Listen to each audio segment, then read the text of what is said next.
Just evaluate honestly, see what's working, what's not working, care more about getting better than looking good.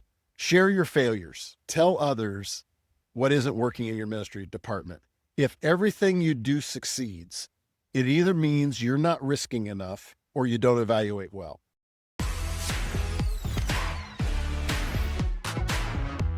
Hey friends, this is Tim Stevens, and you are listening to or watching the LeadingSmart podcast, Leading in Real Time. And Holly's not here, as you might have noticed. You're hearing me give the intro where she normally does with her amazing podcast voice, but we're without Holly today, but that's okay because I have my good friend David Whiting here who is with me, and we have known each other for a long time. How long, David, do you think we've known each other? 50 years, probably more, probably a little 50, more.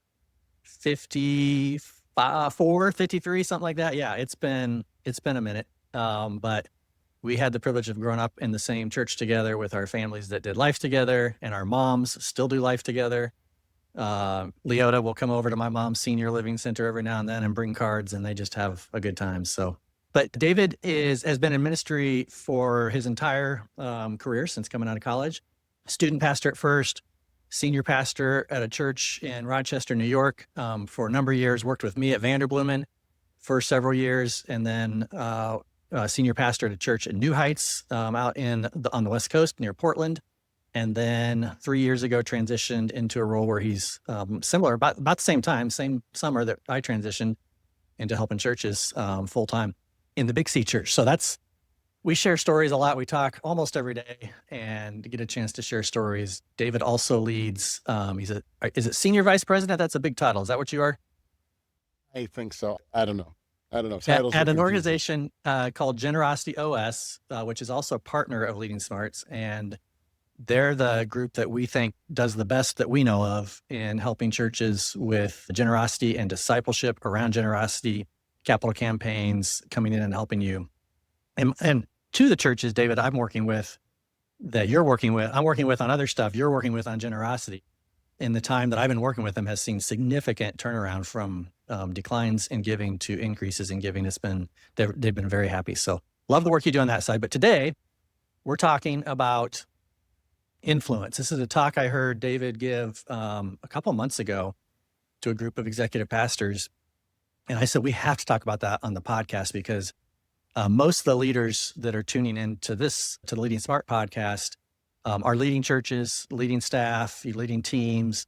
And so this is such a relevant topic. So David, I'm going to stop there, tee it up for us. Tell us where we're going. Yeah. So I first came up with this concept after being a lead pastor for a while and recognizing that it's common for staff members to feel underappreciated, overworked, underpaid, and overlooked. That's their perception. They feel underappreciated. They feel overworked. They feel underpaid. They feel overlooked. And so that can get frustrating for them. And then it could get frustrating for the senior leaders because you don't think you're underappreciating them. You don't think you're overworking them. You don't think you're underpaying them. You don't think you're overlooking that person. But certainly you don't treat every staff member the same. And so I just began thinking and recognizing that there were people on our staff that if they said, here's my opinion on this, I leaned in more. And there were others that I thought, okay, yeah, I don't think I want them in the room. And then, I want this person in the room. Even if they didn't have the position that put them in a decision-making room. And so I just began realizing that there were volunteers that had more influence on me than staff members. And there were staff members that regardless of their position had more influence on me. And I just began thinking, why is that? Why is it? It wasn't age, it wasn't tenure, and it wasn't even position and didn't necessarily have to be on staff. So I just began thinking about those two concepts together, that many staff feel underappreciated, overworked, underpaid, overlooked. And why is it that people have more influence on me than other people? And then I decided, because some staff were frustrated, saying, how come I'm not in the decision-making room? And especially as the church grows, and you've talked about this on your podcast, Tim, as the church grows, the decision-making room actually gets smaller, not larger. Yeah. And that becomes tough. When someone was in the room where it happened, and now they're not in the room where it happens, it's hard for them. So this is where it came from, is I just decided to stand in front of our staff and say, if you want to gain influence, here's how I think it happens around here. And I felt like my goal was to do them a favor and say, because we all do this, if someone's marriage isn't going well, we tend to think what our spouse is doing wrong rather than That's us. right. And in the staff, if it's not going well, they're doing it wrong rather than, what do I need to do? So this was a goal to say, you may not know why you feel the way you feel. I want to tell you why it might be, or how, if you did these things, you're going to grow an influence around here. So that's how I came up with this list. And I love it too, the way you talk about it, because I've had, scores of those conversations of people who want to be in the room. They want a seat at the table, and maybe they're 22 or maybe they're 52, it doesn't matter. But there's a sense of like, that's where the decisions are made, which isn't entirely true. There's a lot of decisions and conversations that happen outside the room, but there's a feel of that. And I love that you've kind of given these things. And just so you all know, we're going to break this into 2 podcasts. So this week, we're talking a bit on the character side of things, and David's going to unpack that for us. Next week, we're going to talk a bit on the competence side of things, and he'll unpack that as well. But go ahead and jump into this and kind of tell us where we're going. Sure. Well, I'd say it starts, what I would tell our staff is it starts with what I assume is true about you as a staff member. 1, you want our church to win. If not, you shouldn't be on the team. 2, that you believe the part you play on our staff matters for the church. And so you want to positively impact the effectiveness of the church because what you do matters. 3rd, that you want your voice to count. You want to increase your influence. You're not looking to just be a worker bee. You're wanting to say, man, I think I can help. And finally, that you're committed to the very specific purpose, mission, vision, values of our church. That's kind of the baseline. But if that's true, it's broken into the 2 categories that you talked about, Tim. There's character issues and there's competency issues. And the way I'm defining character is not necessarily the way we tend to think of character. I love that definition of character, who you are when no one's looking. I broke them in, and maybe there's better words. I broke them into character are things you have 100% control of. And then competency, you don't necessarily have full control of. So when I talk character, I'm not speaking of your Christian character, the fruits of the Spirit. I'm just talking about here's the things you can control, and make sure these things you have 100% control of, do these really well. And they are tied to our character, but it's bigger than, Christian character, fruit of the Spirit, that kind of thing. That's good. But I came up with 10 of them. And what I would encourage those that are listening or fascinated by this, your list won't be exactly my list, probably, but it might get you started. And it might make you say, ooh, what would it be for me? What is it that causes me to lean in when someone talks? Or if someone says, hey, I'm really struggling with something, you say, ooh, I want to hear what you have to say, rather than, you kind of internally might roll your eyes and say, I'm not sure this is going to be helpful. So I got 10 of them. You want to just start jumping in and we talk about them? Yeah. And I would say I appreciate your permission to give people a chance to improve them, but I've been trying for 2 months to improve this list and I haven't been able to. So I think this is a pretty good list. So yeah, go ahead and take us through it. Okay. The first one is do what you said. Just do what you said. Follow through, meet deadlines, return messages, whatever has your name on it, finish it. Just get things done. If you told someone you're going to get it done, get it done. If you have a deadline, meet the deadline. Unless you tell them before the deadline, you're not going to meet it. Respond to emails and texts in a reasonable time frame. In our culture, if you don't answer emails and texts, you lose influence with a lot of people. And so you'll build a reputation of not having a habit of getting back. So follow through to me is about communication and execution. Communication and execution. Again, I put that on the character side because you have full control of it. Do what you said you would do, and you'll increase influence with people. That's hard for young people entering the job world for the first time because they don't use email for anything. And then suddenly they're in this world where email matters and they're like, what? What is happening here? That's so true. That's so true. Yep. The second one is own it when you blow it. When you drop a ball, say so first. Don't hide. Don't make excuses. Don't spin. Please don't spin. Eagerly take responsibility. If you want to grow an influence, I think there's something counterintuitive here. And we know this is true, but when we're the one who blows it, we all of a sudden think it's not true. I grow in respect for someone who reaches out and says, hey, I dropped the ball on this and I want you to hear it from me. And here's how I'm going to fix it. You'd think, oh, their influence shrinks. It actually grows because they told me. But if I find out through another means and then I talk to you and you, oh, I forgot to tell you, or they spin and give excuses, that's where influence decreases. So when you own it, when you blow it, just don't make excuses. Be the one to, it's fine if there's extenuating circumstances, but make sure the person you report to understands that you feel responsible and you're taking the blame. All of us blow it occasionally, or we're not taking enough risks. So own it when you blow it. Just own it, and you actually grow. We know that's true. When someone comes to us and says, hey, I wanted you to know I did this wrong. You said that confidentially. I told someone else. I totally forgot. That goes over so much better than finding out another way, and their character goes down. Their influence shrinks. I had this conversation yesterday with someone on the team who's like, oh man, I just came out of a call and it was horrible. Like I completely blew it. And it's like, that's amazing. Like, I don't even know that I would agree with them. They said, they recorded it. They said, hey, you can watch it back if you want and tell me what to do better. I probably would not agree that it was as bad as they thought it was, but it does. It like built my confidence in that person. Yeah. And them saying to you, could you please feel free to watch it and tell me what I could do better? I don't even know who you're talking about, but my respect for that person just grew because they don't want you to know about it. They don't, oh man, I'm embarrassed. I don't want people to see that. Yeah, that's for right. Sure. The third character issue is tell the truth. Just tell the truth. Don't lie. Don't shade. Don't exaggerate. Don't conveniently leave out what matters. Don't leave out the details that matter. I think great leaders, they'd rather work with someone who fails occasionally and owns up to it and is honest than someone who rarely fails, but when they do, they hide it, excuse it, lie about it. When our girls, you and Faith parented a lot like Sue and I. And so you probably said something to your kids similar to what we told our daughters. Don't lie to me. The greatest sin in our family was lying, because not that lying is worse than anything else, but if you're a liar, I never know for sure you're telling me the truth. Yeah, you always wonder. If you always tell the truth, then we're fine.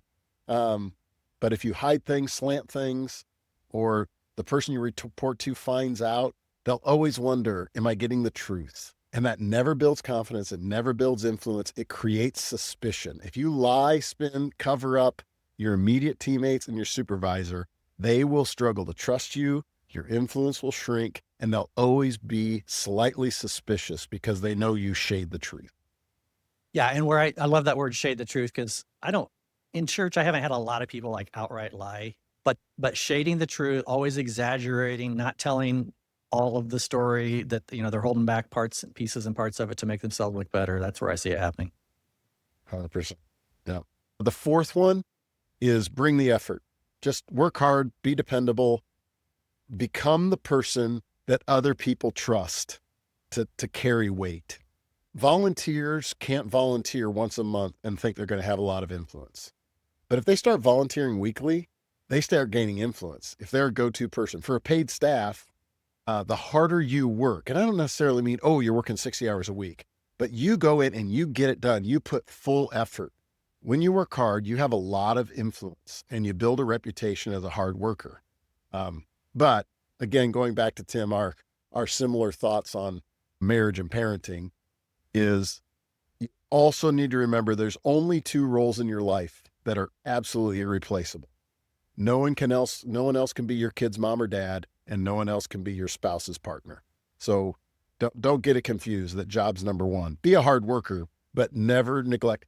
Someone else will have your job, but no one else will be your kid's dad. No one else should be your spouse's partner.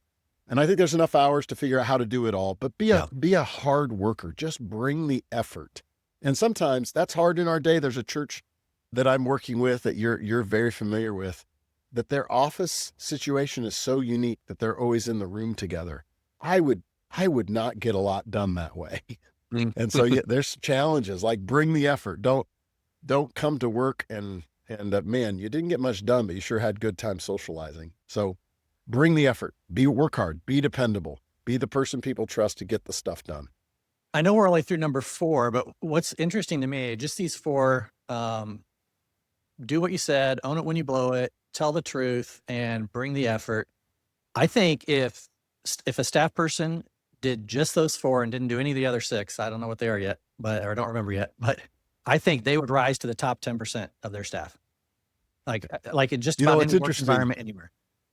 Yep. We used to tell our girls when they got a part-time job, and I actually heard this from a friend of mine who said it when I had teenagers, and then I realized, oh, he's right, that if you just show up on time, work the whole time you're there, don't leave early, volunteer for extra duties, do the hard job at work, you'll never struggle to get a job or advance at your job. That's right. And, because it's just very few people do it. Very few people do all of those things. Yep. It's good. The Hit us with fifth number one 5. is, it's think church, not turf. So what I mean by that is just love your assignment, whatever your assignment is, student ministry, worship, love your assignment, but prioritize the mission of the church over your specific ministry of the church. And that's hard because you get in the room where decisions are happening and you want to be territorial. And we all know. So just by nature, you're going to think your ministry needs more support, more. You want to say, what's best for my ministry? And you have to be able to say, I'm in this room right now in this decision. I'm not here to defend or represent my student ministry or whatever it is. I'm here to help make decisions for the church. So think church, not turf. And if you get territorial, you'll lose influence because they'll realize, oh, I can't listen to that opinion. They're just going to answer what's best for their specific ministry. And so you have to prioritize and believe more in the mission of the church than the particular ministry you serve in. And that's a definitive choice that can be very hard to do. And it's like in any personal relationship, we kind of avoid the people who are always talking about themselves and always looking out for their own interests and always kind of self-focused. We kind of like keep a little bit of distance. We try to walk to the far side of the room to get around that person. It's the same thing in ministry. When you have someone who can only think about what's best for their ministry and not for the entire church or for someone else's ministry, then we're kind of like, okay, we're not going to pull them into this conversation or this meeting in this room. We already know what they're going to say, and it's not going to be valuable for this conversation. Every solution you solve creates another problem. If that wasn't the case, leadership isn't needed. There's no solution that's perfect. It solves every problem, or it'd be easy. Yeah. So if people are more territorial than church oriented, it's going to be, I view them as a hindrance to the decision because I know what student ministry wants here. I know what the discipleship ministry wants. I need you to put your big church hat on and not be territorial. Yeah, that's good. Number 6 is no surprises. Don't let your supervisors be surprised, especially when something goes wrong. Keep them informed. Don't let them be surprised about a new initiative. If there's something that you think, and here's the challenge, here's the character part. Okay, they might never know. But if they know, I should tell them, then tell them. Yeah. Don't hope they don't find out. No surprises, no surprises. If you're surprised regularly by something, it hurts influence. Yeah. And especially you and your role as lead pastor, me and roles I've been as executive pastor, we can't know everything. There's a lot happening in the church that's going on and a whole lot that we're not ever going to know about. So you're having to apply a little bit of a wisdom and discernment to that in like, what do they need to know? What would they not want to be surprised by if they did find out? And then lead with that. Because you're not telling them every single thing that's happening and every single thing you're doing, but I love that. No surprises. Yeah. I remember hearing Andy Stanley talk about this, that he had, I think it was a student ministry person, just called him and said, hey, here's what happened tonight. And I just want you to hear it from me. Yeah. And I remember Andy just saying, man, I don't think I ever would have heard about it, but it also would be a big enough deal that if I did hear about it, it wouldn't have been good. So yeah, I just think no surprises when it comes to the essential stuff. It's good. Number 7 is, again, I hope as people hear this, they recognize these are character issues, but they're things that are 100% under your control. Sometimes to say, oh, I need to grow in patience, or I need to grow in whatever fruit of the Spirit you need to grow in. Can be a little bit ambiguous. These are very specific things you have control in. Number 7 is stay teachable. Receive correction without defensiveness. Let people challenge your ideas. Always be humble in learning. How you handle correction means a lot, and how you handle pushback shows how teachable you are. And if you, I know someone that when you give them pushback, they just resist it. So what happens is I stop giving pushback. If it's going to be a battle, every time I give someone pushback, I just stop. But then I'm not going to let them in the room, or I'm not going to talk about certain situations because I know what's going to happen. So be the person that leans in. I remember Nate Bantle is his name. He was our worship guy. He started playing guitar when I was a lead pastor. He started playing guitar probably when he was 14 or so, 15. And he became our worship guy. He's now still the worship pastor at the church. And I remember talking to him about, hey, don't be defensive. In fact, I'd encourage you. I said this phrase: when someone gives you pushback, lean into it. And I'll never forget watching him grow in that. And he took that literally. And so when someone would say, hey, Nate, I'm really struggling with something, I literally watched him physically lean in and say, tell me about that.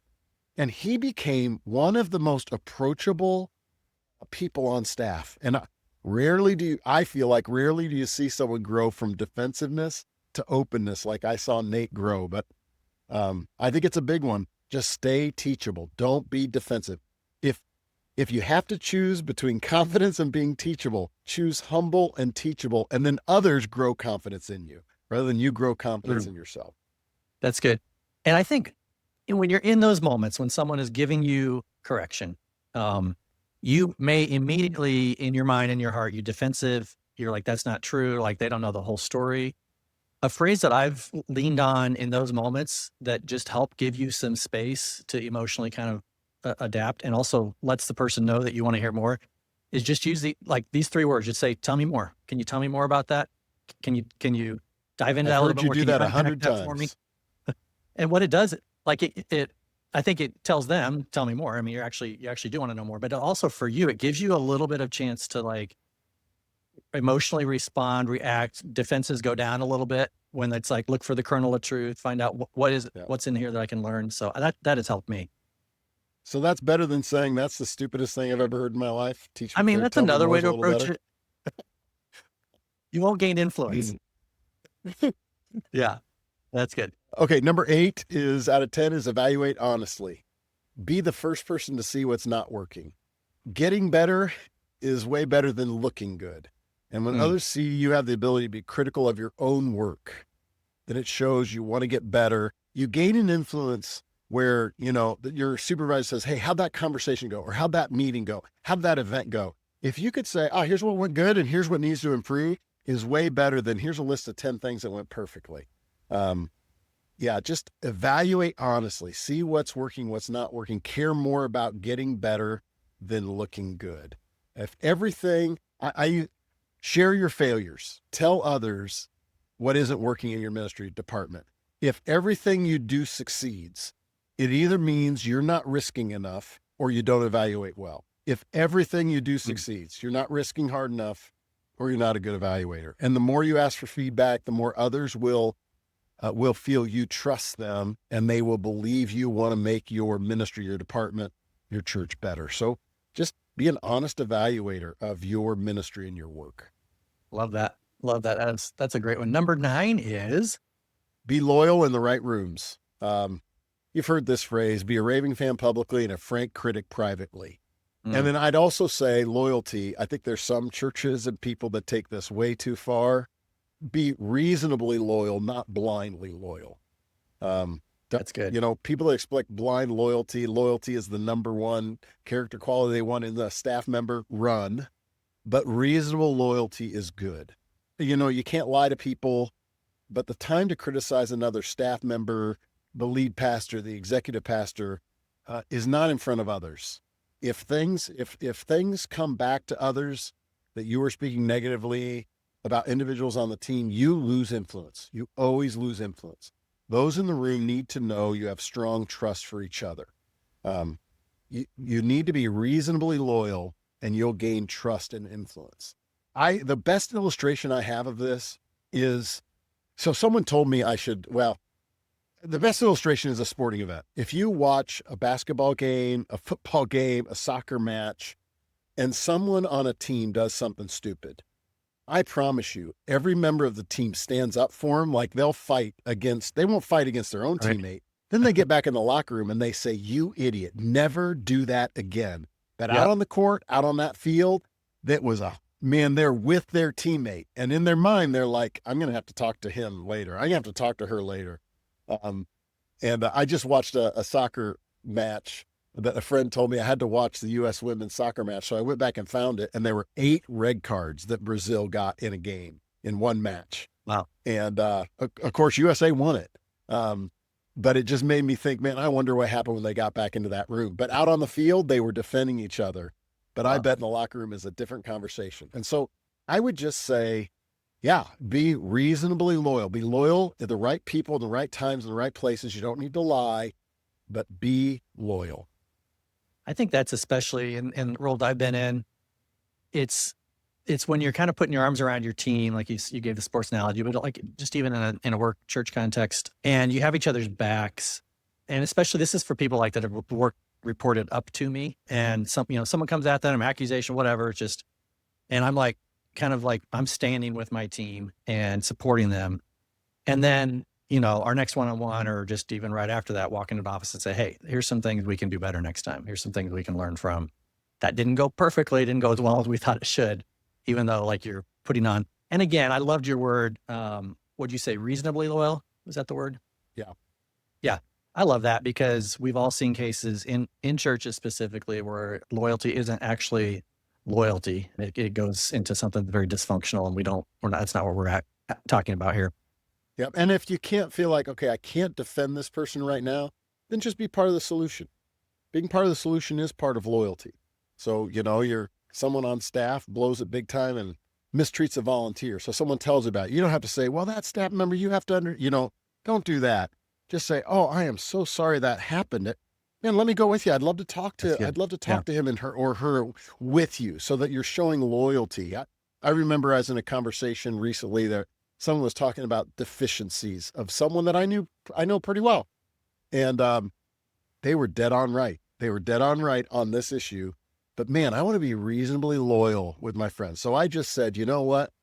I don't know if someone with higher care and higher character than that person. So I didn't even address what they were talking about. I think they probably were right. But man, I'm not gonna say, yeah, you're right. He's terrible. I felt like that was a way to be reasonably loyal without trying to lie or defend what was indefensible. Thank you for defending me in that moment, David. I really appreciate it. Yeah, right. No, I That's said they were awesome. caring, Tim. Remember? This Oh, person was really caring. good point. Good point. Sorry. I give myself too much Totally credit. kidding. All right. What's number 10? Number 10 is serve with joy. Nothing builds influence faster than humility, helpfulness, and a good attitude. Everybody wants to be around the person that's joyful. Yeah. Now, there's over the top that you're like, dude, chill out. But the person that like, hey, let's go. This is fun. Let's do this. That is happy. Few things gain influence quicker than serving others. So you gain a hearing when you humbly serve, that nothing's below your role, volunteer for things, and you grow influence. And then the second part of that is serve with joy. Be a positive person. If you see, I call them Eeyores. Woe is me. Yeah. Woe is our ministry. Life is so hard. You lose influence. You don't gain it. And there are times when you're down for sure. Don't fake it till you make it. That happens to all of us. But positive people gain influence with others. But the constantly negative ones, I want to avoid. So again, those are the character issues. I call them character issues because certainly they are part of Christian character, but you can control these. You can choose what you do. So my encouragement to teams is, what are the things for you? Look at that list and see which ones match. You might find a different list, but I just think help people know what activities, what things they do gain influence and lose influence, and you're helping them because they're now making the choice as to the influence they have. I love this too, because often in any organization, it's easy to point upwards at the leadership or the leadership philosophy or the decisions that were made or whatever. And then when you and I are working with churches, we often talk about, figure out what's fully in your control, partially in your control, and not in your control at all. and then focus most of your time on what's fully in your control. And this list of 10 things is fully, everyone who's listening to us, it's fully in their control and how they act and behave and think and carry themselves. So give me a little bit of a teaser for what we're going to talk about next week with relation to competency. Yeah. So what I would say is those parts are fully under control, but even all 10 of those things, if you executed them perfectly, your influence would grow substantially. But you have a lid, you have a competency lid, and there's certain competencies that likely gain influence. So I would say here's the teaser is fully embrace growing in those character issues and know what your competencies are. If you could just be self-aware of your competencies, it will help you be less frustrated if you think you're being overlooked. So these are the things that you don't have full control over, but that if you can know what you're good at and not good at and lean into what you're good at, you'll gain influence, not lose it. Love that. Well, that's where we'll draw it to close here for today. But just let me tell you that David and I are together at all of the in-person gatherings that we do. So if you want to spend more time learning about things like this, like we talked about today, and spending time with David and I in that kind of leadership cohort setting, we'd love that. We just are just right now launching our dates for later this year in early 2027. So go to leadingsmart.com/gatherings, or you'll see a gatherings tab at the top. And if we can do anything to help you, there's also a button there that says, let's talk, and we'll get on a call with you. So thanks, David. And let me just apologize that I'm not nearly as fun as Holly. Hey, yeah, that's true. I mean, Holly. that is absolutely true. I wasn't going to say it because there's some things that are just obvious, like the world is round, things like that. So I wasn't going to call attention to it, but it's fair. It is fair. I'm owning it. I'm owning it, Tim. That's great. You're practicing it. So I would say Holly will be back next week, but she will not. It'll be David and I again, but then the following week she will be back. So we will see you all next time.